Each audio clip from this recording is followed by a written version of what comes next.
Vintage samplers are some of the greatest machines we've ever built. I know we've built rocket ships, RX-7s, and S-Class coupes, but if you're to ask me what some of the greatest inventions are, I'm putting vintage samplers right up there with the air fryer and El Cinco. Now, if I'm crazy for thinking that, just lock me up, put me in an asylum, I don't care, I'm standing on that. I have no idea where to even start with vintage samplers, so I'm gonna start with the vintage sampler I already own. For me, that's the Akai MPC 2000 XL. The MPC 2000 XL was developed by Akai and sold from the late 90s to the early 2000s. If you ask me for my personal opinion, I would say the MPC 2000 XL is one of, if not the best MPCs Akai's ever made. Now, there are a couple of reasons for this, the first of which being the incredible design of it. The MPC 2000 XL looks really nice, and if you buy a newer MPC or even a machine or a Roland sampler, there's going to be a website you can buy a faceplate or a skin, something to cover up your sampler and make it look like a MPC 2000 XL because they're just that iconic in design and look. So it got that going for it. The second reason is because the MPC 2000 XL was used to create some of the greatest beats of all time by some of the greatest producers of all time. We would not care about it if the producer started making straight garbage, straight dookie, straight Bucci blend. Nobody would care about the MPC 2000 XL if that's what it was known for producing. But instead we have giants like Kanye West. Kanye West produced the College Dropout almost exclusively on a 2000 XL, and so many other producers used it too. DJ Premier, Pete Rock, J Dilla, Madlib, these are all S-tier producers who were using the MPC 2000 XL to make S-tier beats. Even modern producers are using it. Metro Booming makes beats on the MPC 2000 XL. Zaytoven makes beats on the MPC 2000 XL. He actually has a blacked out custom version of the 2000 XL in his studio. This is my drum machine wall right here. This right here, the MPC 2000 XL. This is my baby. I've been using this from way back in the day. This is where I made all my beginning hits from. So Icy, Make the Trap Say A, all the Gucci Mane stuff right here on the MPC 2000 XL. Travis Scott, he used the MPC 2000 XL to produce some of the songs on Utopia. There are just so many incredible songs and so many incredible producers using the 2000 XL that you can't just say it's not one of the greatest pieces of equipment ever used. The third reason is because the MPC 2000 XL is just so much fun to make beats on. I don't know how to describe it. It's like using your computer to make beats is fine and all, but it's like using a tool to make something. However, the 2000 XL is like using your hands to make something, if that makes sense. Even if you are using tools, you're using your hands.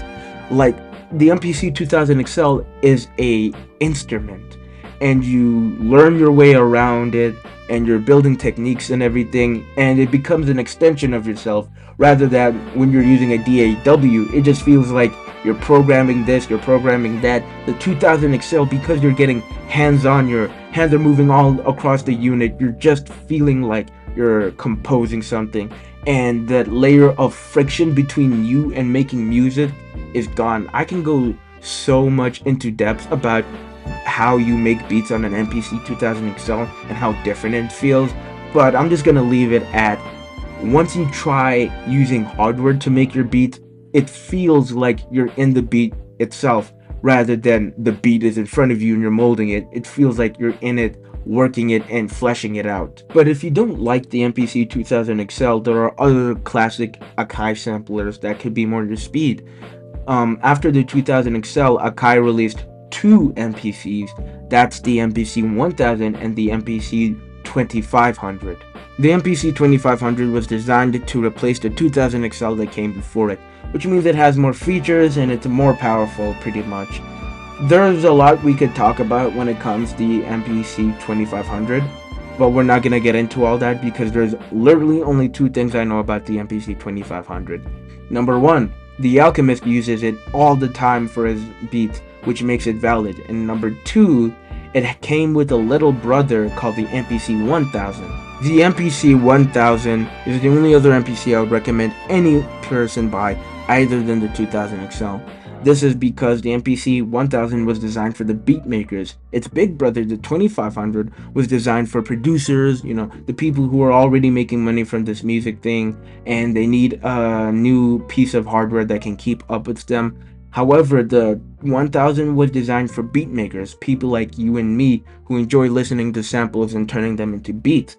And because of this, you get a really good value MPC sampler. If you take the 2000 XL, the 1000 is going to be doing everything it can do, but so much better. It's going to do it cheaper, it's going to do it faster, and it's going to do it all while being way smaller than the 2000 XL. It's really a no-brainer. Now, I don't mean to dunk on the MPC 2000 XL. I own an MPC 2000 XL. However, if you really want to get into classic samplers that are hardware and standalone, I would recommend you look at the 1000 first before you look at a 2000 XL, because more often than not, the 1000 is going to do exactly what you're looking for, but it's going to be cheaper because it doesn't have any notable producers attached to it. The 2000 XL, you have Kanye, Pete Rock, Madlib, all these producers who are known for using it, but gun to your head, name 5 producers known for using the 1000.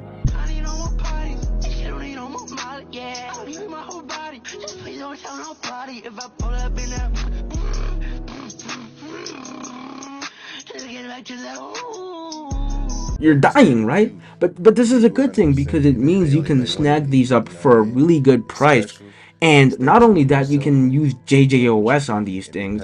And JJOS was like an aftermarket operating system designed for the 1000 and the 2500, which basically took the beatmaker first approach of the 2000, the beatmaker first approach that the 1000 was known for, and really honing in on it.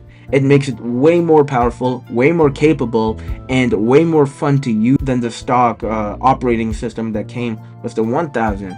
All of these things make the 1000 the perfect value for anybody who's looking into getting classic samplers. 100% recommend.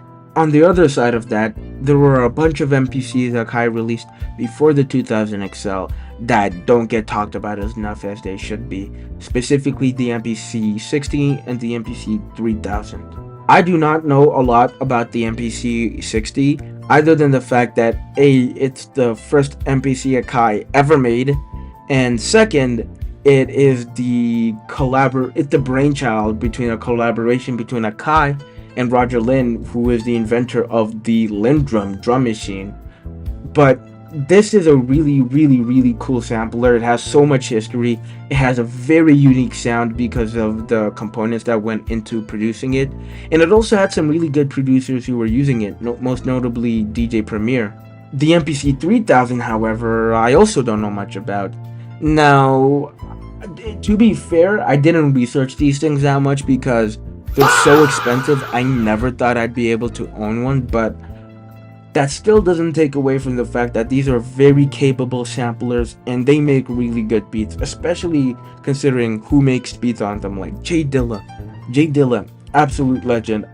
I do have a video in the works talking about how goated of a producer he was, but that's gonna come at a later time. All you need to know is that J Dilla and this machine made some of the greatest hip-hop beats of all time.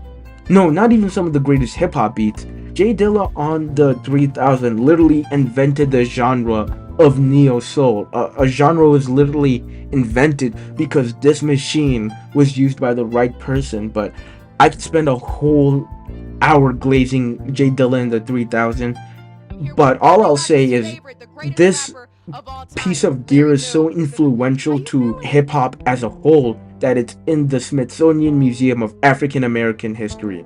Need y'all to understand, this is an incredible piece of gear. However, there were a bunch of other companies making really cool samplers at this time. An example of which is Emu Systems. Emu Systems is responsible for the SP1200, which is one of the greatest samplers of all time. I know I've said that a lot throughout this video, but this is a video on the greatest samplers of all time. So the SP1200 is something special. Every beat made using an SP1200 sounds like a beat made using the SP1200, because when you listen to it, it has this unique sound profile, a unique sound character. Since it also came back a long time ago, it also had like these limitations which forced you to be creative in how you would make your beats, which kind of prompted these like really ingenious ideas in how to make beats. Like, for example, producers, when they would record a sample, they would record it at like 2 times speed. That way they would have extra sample in the machine, and then they would pitch it down. And that's part of the reason why the SP1200 has such a unique and gritty character, is because that's what people were doing to get the most out of the machine. Now, every major boom bap song in the 90s was produced using an EMU SP1200. I'm not sure about the producers who used the SP1200, because it's just about everybody from J Dilla to Madlib, but still, you should definitely look at the SP1200 or the Roland SP sampler series. Roland made a bunch of SP series samplers, but I really like the SP202. The SP202, I like it because it's super simple. You could learn it in 10 minutes and master it in a week. I feel like the SP202 would be super fun to make beats on because it doesn't have a screen that provides that much information. When you're chopping a sample, you're going to be chopping it by ear, which will make it that much more of a challenge and therefore that much more fun. It also has like really good sound because it has like this, because it's like an 8-bit or 16-bit sampler, which gives it this really gritty feel, which makes it perfect for making those old school boom bap beats. I don't know, this is just one of those samplers that, even though it makes not a lot of sense to go out and buy one, I would get just because of like, it's pretty cool. Another sampler that Roland makes that I really like is the SP404, specifically the SP404 Mark II. I used to have an SP404 Mark II and I made so many beats on it, but that SP404 is since long gone. I might be able to recover some beats from it, maybe, who knows, but still. I had so much fun making beats on the SP404 Mark II, you had no idea. It's like, it is the best sampler you could buy like now from the store. All the other samplers on the market, they're just doing too much. The SP404 is like the perfect sampler for anybody who enjoys making beats. I highly recommend it. I really like the 303, which is the replacement to the 202. It's Roland's way of looking at the 202 and saying, people are buying this. Let's actually turn the 202 into something that you could practically produce beats on. And that's how we got the 303. And the 303, now that is a really good sampler. It was actually the sampler that J Dilla had brought to his hospital when he was working on Donuts, which is absolutely insane to think about.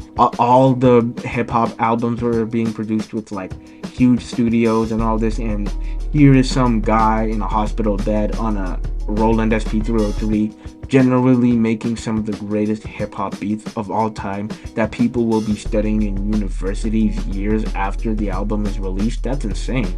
But another person who used the SP303 to make some incredible albums is Madlib. He used the SP303 to produce Mad Villainy from Of Doom, and I don't think I have to talk about how incredible those beats are.